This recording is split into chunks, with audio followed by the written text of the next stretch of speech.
Afghanistan isn't known for its flourishing journalism and free press, but many are working to change that. And I'll be the strongest advocate for freedom of speech in Afghanistan. Activists in the U.S. and abroad are working to install proper journalistic habits in that war-torn nation. That story on this edition of Equal Time.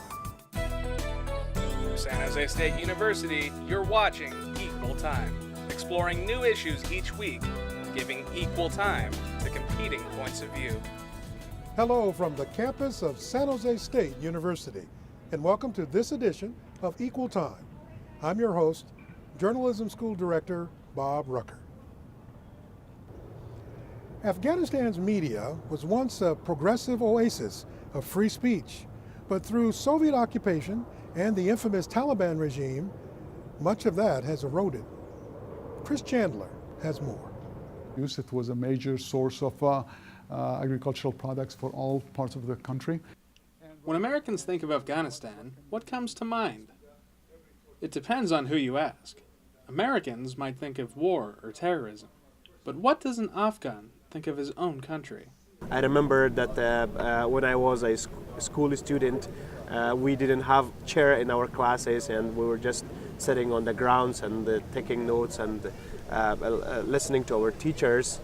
Ahmad Zia Ferozpur is a professor in Mazar-e-Sharif, one of 3 Afghan professors who arrived in the fall to study modern journalism methods at San Jose State. We are here for 3 months to do a little bit of journalism and English practice on the campus. Objectivity and free speech are concepts Americans may take for granted, but in Afghanistan, those concepts are relatively new.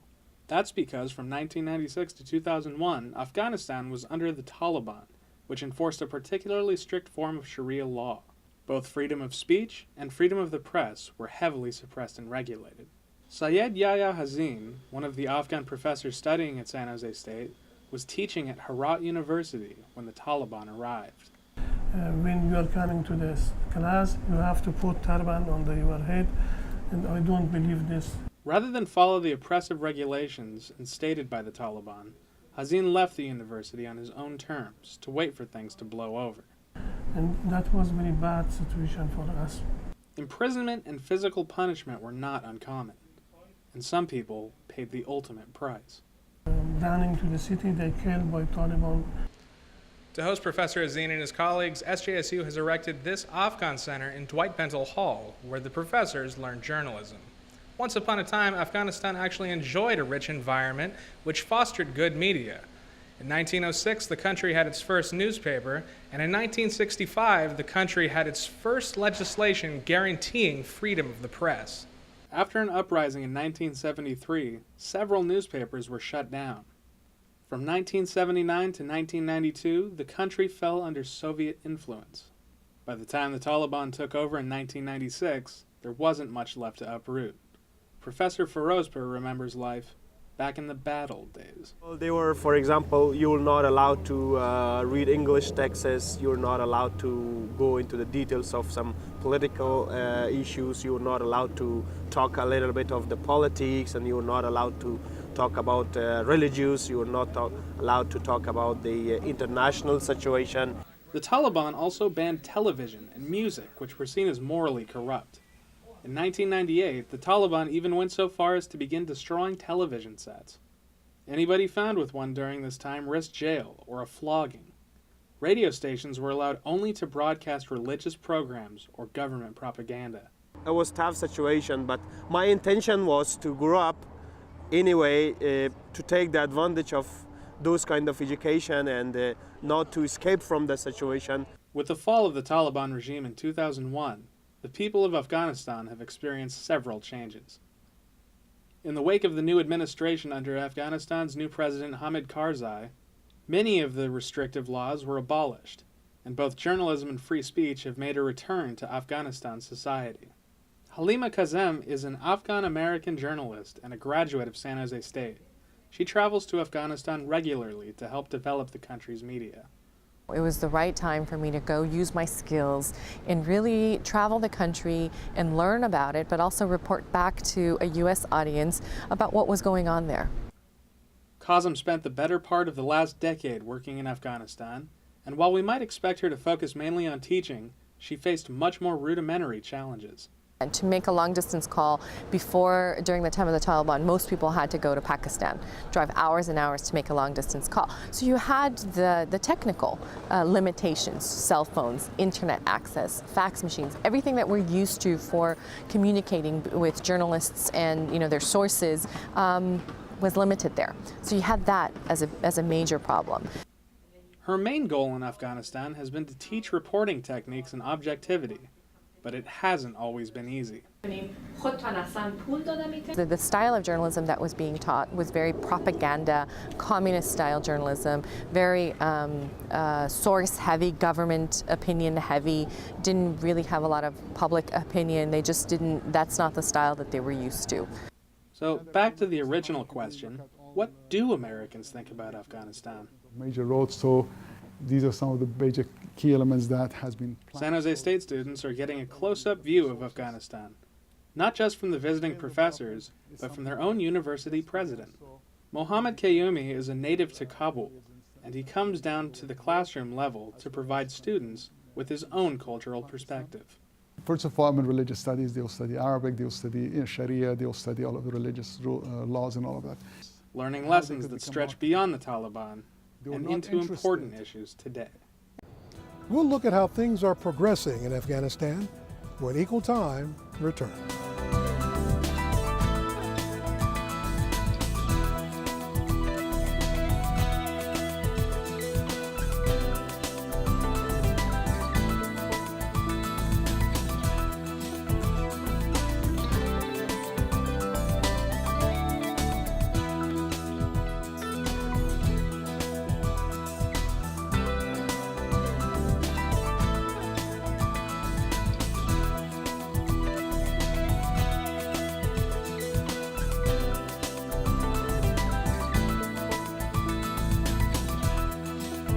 Welcome back. We've seen the struggles Afghanistan has been through over the past several years, but with the Taliban now out of power, the country has been able to break free of much of its restrictive roots and begin the process of rebuilding what is lost. Once again, Chris Chandler. To aid Afghanistan's efforts to build a responsible corps of trained journalists, the U.S. government is building media centers like this one in at least 5 universities in Afghanistan. It's also awarding millions of dollars to U.S. universities to modernize journalism education. San Jose State has 2 of the grants, one for Herat in western Afghanistan and one for Balkh University in the northern city of Mazar Sharif. We are specifically funding a journalism partnership here at San Jose State University, and it's very crucial for U.S. interests. U.S. State Department Grants Officer Matt Case says the program incorporates a lot of practical information that's not taught in the Afghan university system.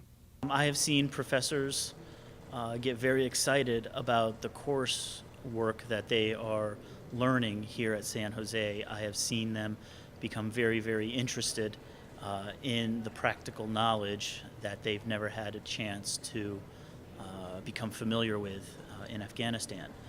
In addition to the journalism education, the State Department is providing the Afghan professors with English language instruction, which will help the professors not only better understand what they're learning at San Jose State, but eventually take the test of English as a foreign language for entrance to master's degree programs at American universities. I have seen incredible leaps and bounds of their English proficiency, even in a short amount of time. Not only the technical knowledge that they've gained, but many of the pleasant memories and friendships that they've built has been transformative and will be with them for the rest of their lives. Tim Vantress is a senior student of broadcast journalism at San Jose State who has been given the opportunity to help the Afghan professors learn video editing. Well, they're very, very, very eager to learn. I think that's first and foremost what's most important. They are also learning from Halima Kazem. She began training Afghan journalists more than 10 years ago and has witnessed dramatic growth in Afghan media. We went from maybe, I think, one national broadcaster back in 2001, 2002, which was the Afghan public broadcaster, the government broadcaster, to now if I'm not mistaken, over 100 TV channels across the country, a few hundred radio stations, hundreds of publications. SJSU professor Diana Stover, who is also teaching the Afghan professors, sees some problems that may come up for their country's developing media. Stover says because these professors are learning an American style of journalism, all of it may not translate. We should not expect a model based on the United States model, because to take it wholeheartedly from the U.S. where it just won't work. Afghan professor Ahmad Zia Ferozpur agrees that Afghanistan should not lose sight of its own history and values. We have the right to value our culture, to respect our history. I think exposure, the Afghans who are here, who are the professors who are here, the exposure is good. Freedom of speech is it's the center and the oxygen of the democracy. To have that level of freedom of speech that's available, that's there now for Afghans is very exciting, and I only see that as a positive thing for the country, and I hope it remains that way, and I'll be the strongest advocate for freedom of speech in Afghanistan. When we come back, we'll sit down with a panel of experts when Equal Time continues.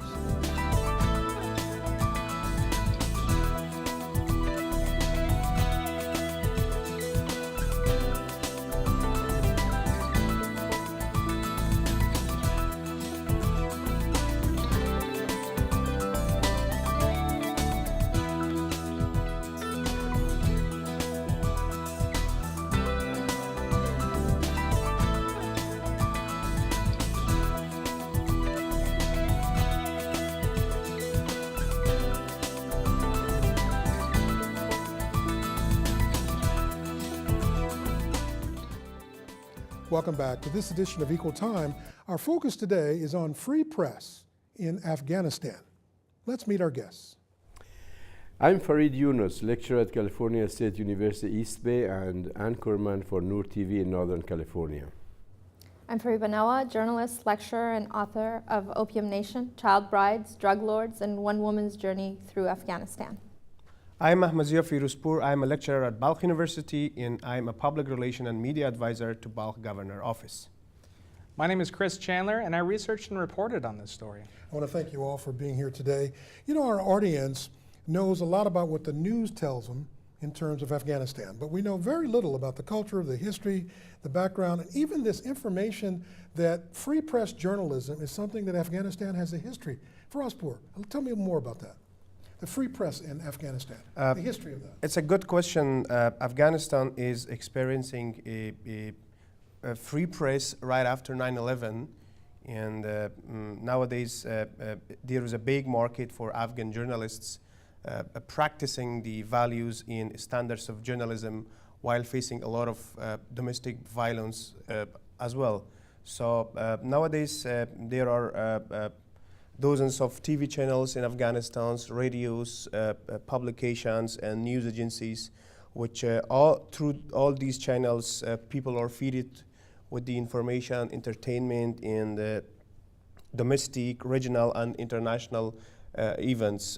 So meanwhile, journalists are one of the group of people which they face a lot of challenges and threats through the different sources, like the Taliban, like the governmental officials, like the tribal leaders, like some regional countries, which they would trying to influence the freedom of speech in Afghanistan. So it's very interesting to be a journalist in Afghanistan, but on the other hand, it's very challenging to be a journalist in the country. I would imagine that the American people would be shocked to know about the rich history of the nation, the region. Our president at our university talks a lot about that, but help me out with that a little bit more. What more should Americans know about Afghanistan? I think Americans should know that Afghanistan is a tribal society, and Afghanistan is a conservative religious society. And these two elements, like being religious conservatism and tribal society, it makes, as Mr. Firouzpur said, journalism very challenging. Because in a tribal society, all tribes are at odds with each other for power. And religious conservatism is at the same time playing games with all of these. So for me, my point is this, that we have to bring citizenship in Afghanistan first. And politically, citizenship means, because citizenship, as you know, has two meanings. One is demographic, like how many people are living in a county and how many hospitals and schools we should have. And at the same time, this is a demographic definition of citizenship. But political citizenship is this, that all people in a society are equal before the law.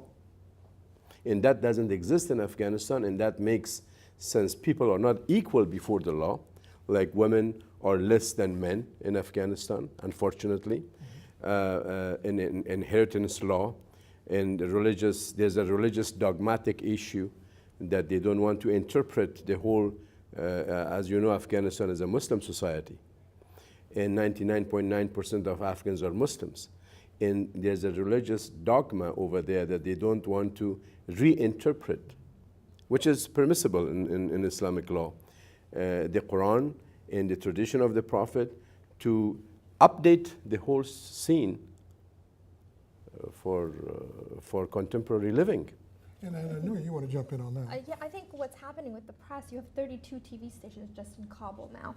You have 32. At least 32, yeah, and the provinces as well. I think Herat has 10 different TV stations. This is in the provinces. This is an unprecedented boom in the press. And I was teaching there at a news agency. We were training Afghan journalists. One thing, the challenges that we came up with, besides all the societal conservatism that Farjan talks about, is the lack of understanding of what journalism is. For example, investigative reporting. There's not a tradition of investigative reporting there. It's mostly advocacy journalism, where you just basically talk about your opinion and what you think.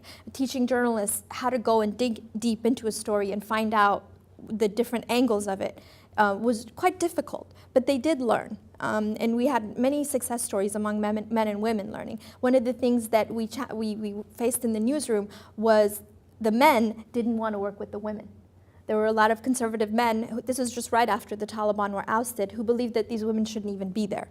The irony is that the women were better at their jobs than the men were because they had to prove themselves.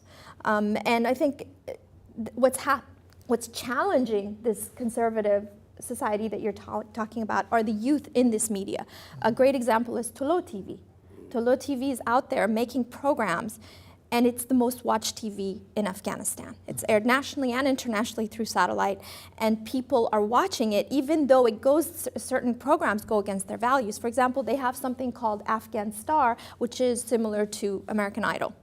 And I don't know, it's in its 10th season now? It's in its 8th season, I'm not sure exactly. But these programs, I think, are in some ways changing mentalities. Now, I haven't seen any surveys or any studies on how it's changing mentalities, for the better or for the worse. But there's definitely been a reaction by the conservatives to try to close down Tolo TV. They've beaten up Tolo TV reporters in parliament. There's been a huge reaction.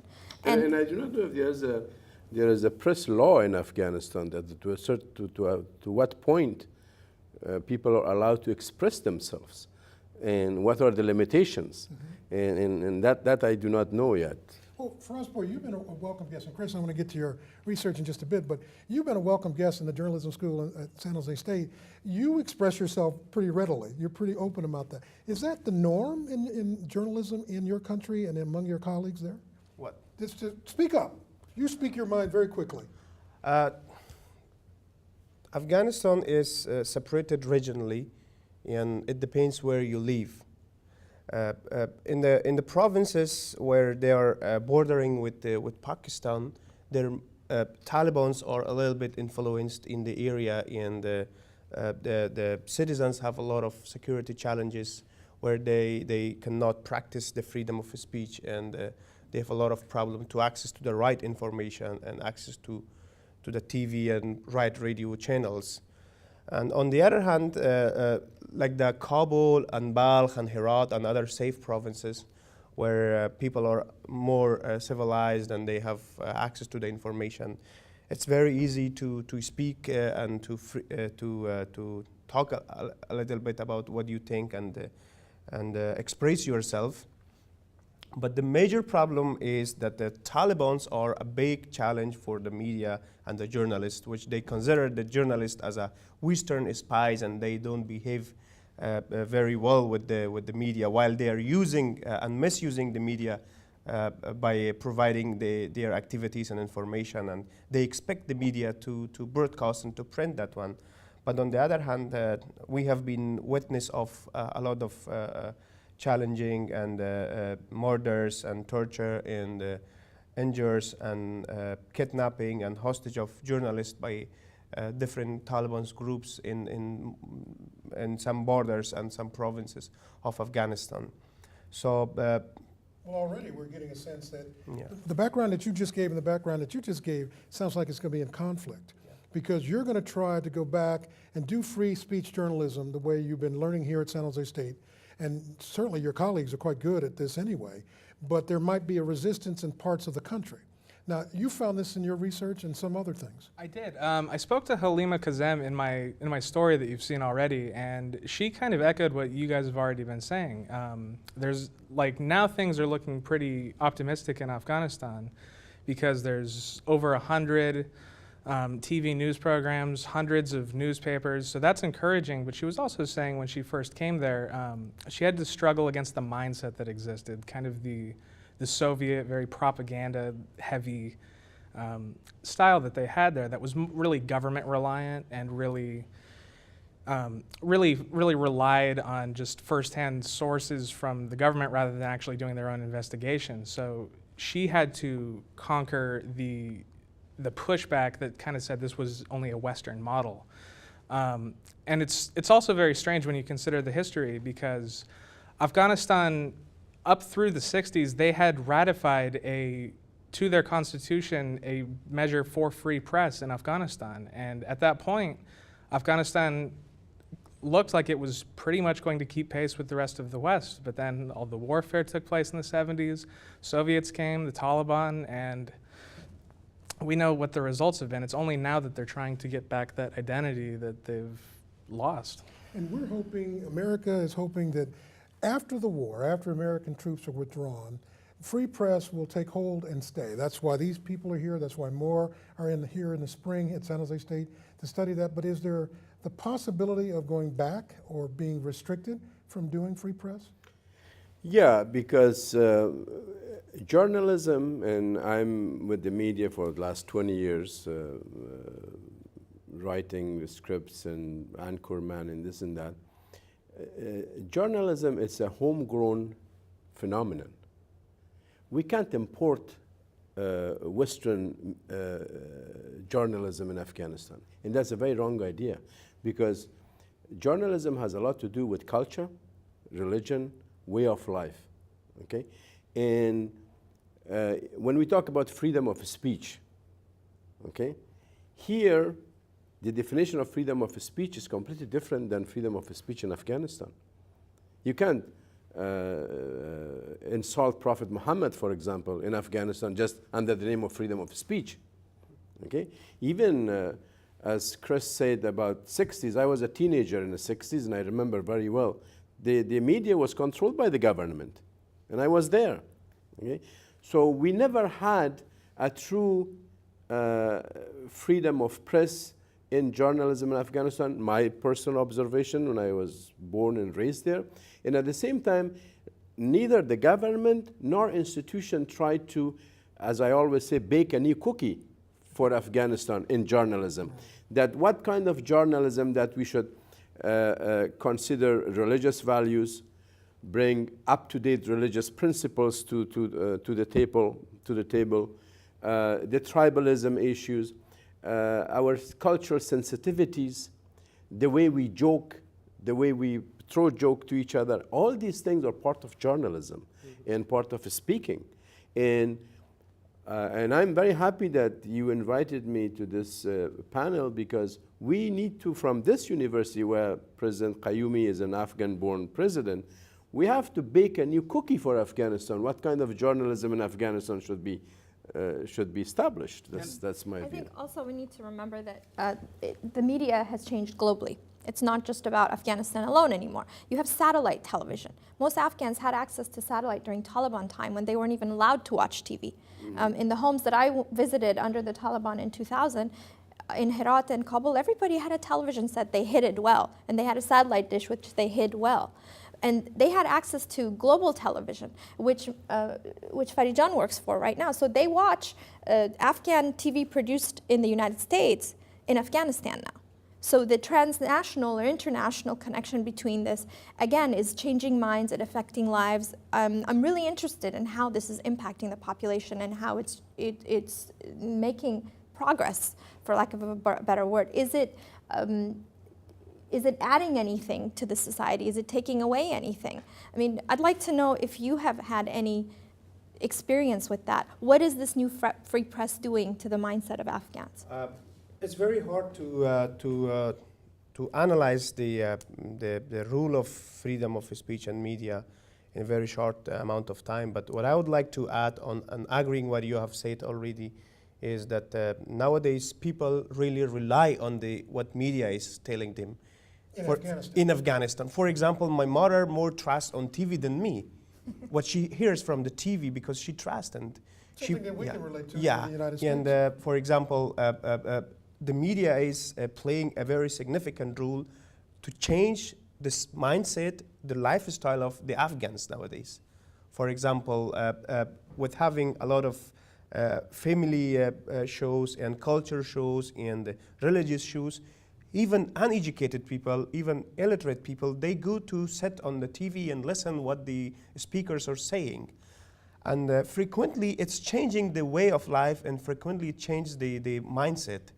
But what I would like to add, which is very much important and concern the freedom of speech and the journalism practitioners, is that what will happen right after 2014 with the Afghan journalists? Yeah.